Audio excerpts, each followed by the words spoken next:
dadas as terríveis enchentes no Rio Grande do Sul. @Starling doará 1.000 terminais para equipes de emergência e disponibilizará gratuitamente o uso de todos os terminais da região até que a região se recupere. Espero o melhor para o povo do Brasil. Nós definitivamente experimentamos no Brasil uma crise no noticiário. Segundo o Reuters Institute, em 2015, 62% dos brasileiros confiavam na imprensa. Em 2023, esse número despencou para 43%. É uma queda muito rápida em muito pouco tempo. A Globo, TV Globo, Globo News, G1 é a empresa de jornalismo com o maior índice de falta de confiança, 31%.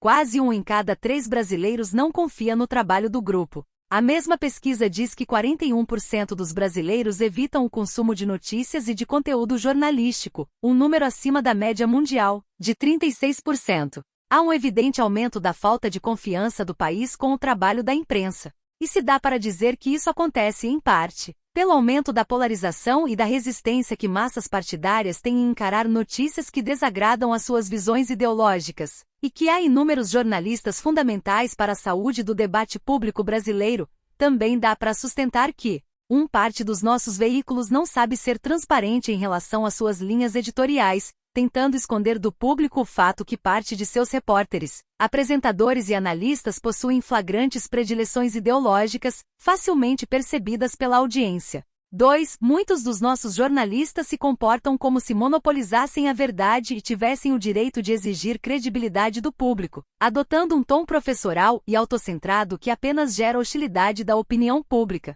3. Muitos dos nossos jornalistas se comportam como assessores de imprensa dando às fontes, especialmente do universo político, um papel de protagonismo que se sobressai à própria apuração jornalística como se, sozinho, o entrevistado, em off, garantisse a veracidade de uma notícia. E 4. Muitos dos nossos colunistas produzem conteúdos de péssima qualidade, contratados em nome de uma pretensa diversidade de opinião que, mal conduzida, atinge frontalmente a credibilidade da imprensa profissional. Tudo isso contribui para gerar antipatia e desconfiança. E quando há descrédito com os profissionais que são pagos para apurar notícias, e um incremento das técnicas e do alcance da propaganda política nas redes sociais, há proliferação de notícias falsas.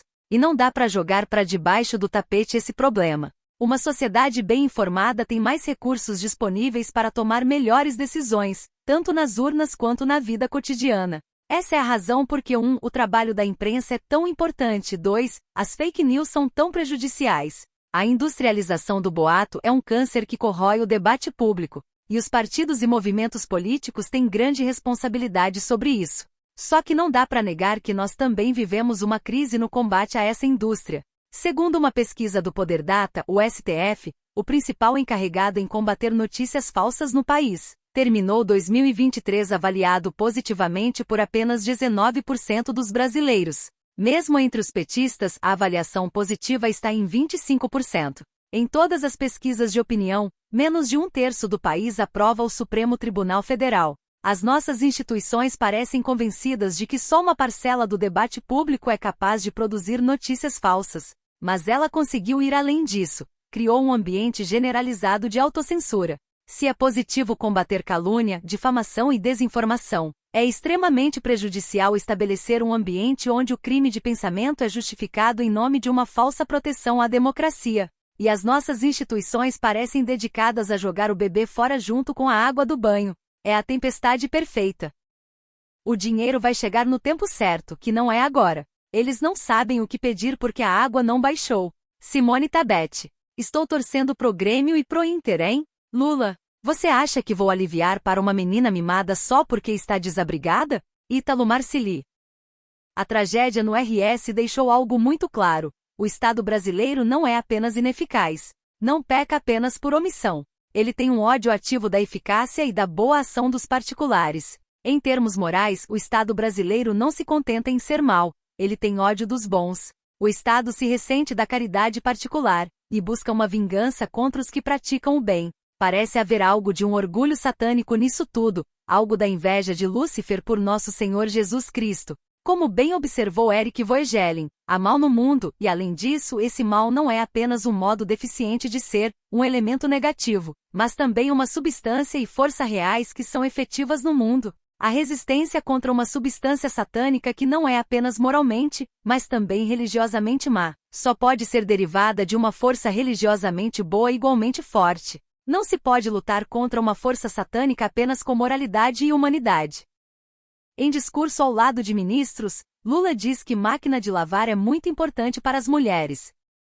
Civil em pedalinho é mais rápido que soldados do Exército Brasileiro. É o nosso exército, ó. Vocês coitados, remando.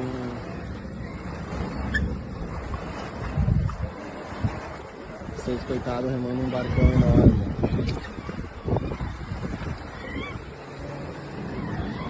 Aí nós vamos sucatear o exército, né? Pra isso, ó. Eficiência. Vou passar esse meu caiaque aqui agora.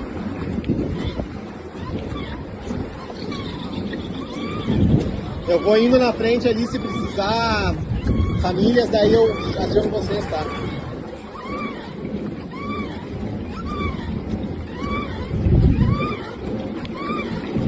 A diferença é o caiaquinho aqui, o caiaque de um civil fudido, e esse aqui do nosso exército brasileiro. O senhor tem um número para ligar caso deseja sair?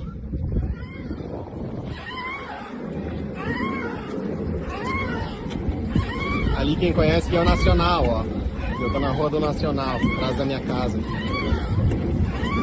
Conseguir 2 erros crassos numa manchete de 8 palavras. É um recorde que nem as mudanças neuronais explicam. Não há nenhuma evidência científica de que as enchentes no RS foram causadas pelas famigeradas mudanças climáticas. As melhores teorias indicam que estejam atreladas ao fenômeno El Niño, cuja ocorrência com maior ou menor intensidade é conhecida desde os tempos coloniais. Não se engane, a militância de redação vai tentar usar a tragédia gaúcha de todas as maneiras possíveis para fazer avançar suas agendas mais caras. A mudança climática e a censura contra fake news.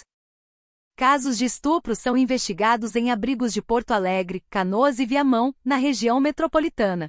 6 suspeitos dos crimes foram presos. 4 situações envolvem crianças de 6 e 10 anos, e em uma vítima é uma jovem. 4 casos foram registrados em abrigos de Porto Alegre e Canoas. O crime que aconteceu em Viamão não envolveu um local de abrigamento oficial da prefeitura, segundo reporta o jornal Zero Hora.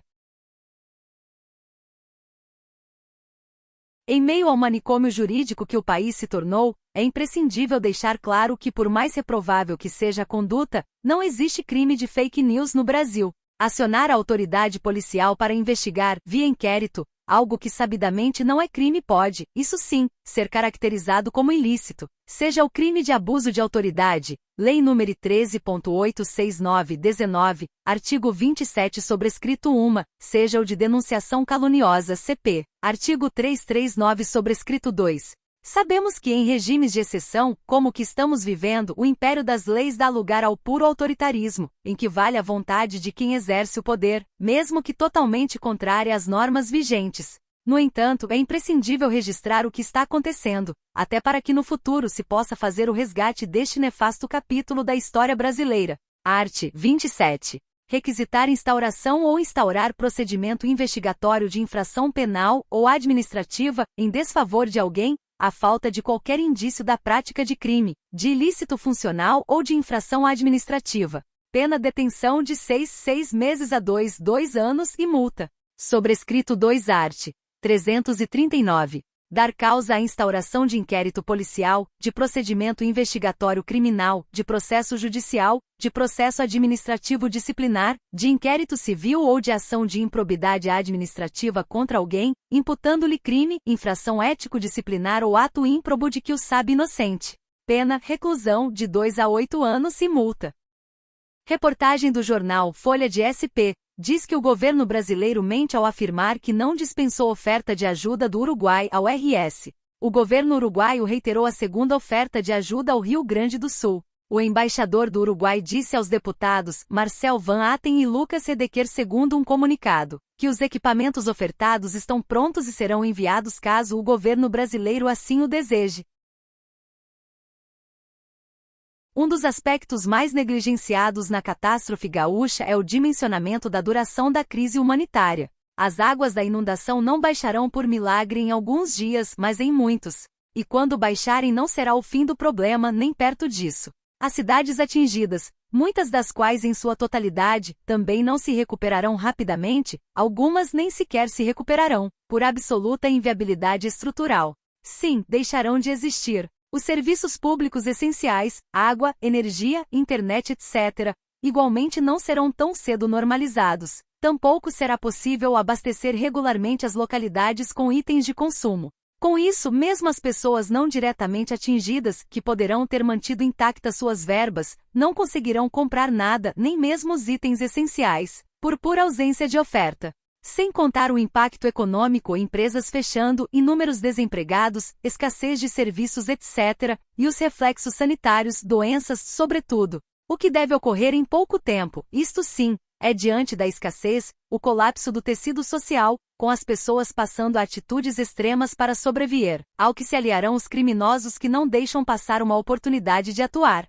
Saques, brigas, invasões, roubos, mortes, tudo isso deverá passar a ser visto com ainda mais frequência. Um caos. Parece coisa de filmes de ficção catastrófica? Sim, é mesmo, simplesmente porque a catástrofe agora é real. Portanto, embora absolutamente essencial, o assistencialismo emergencial com doações, abrigamento, atendimento médico, etc., é apenas o primeiro passo dentre as medidas de contenção. Mas é também preciso pensar urgentemente na realocação das vítimas em outras áreas para períodos maiores, muito maiores, e em alguns casos até definitivamente.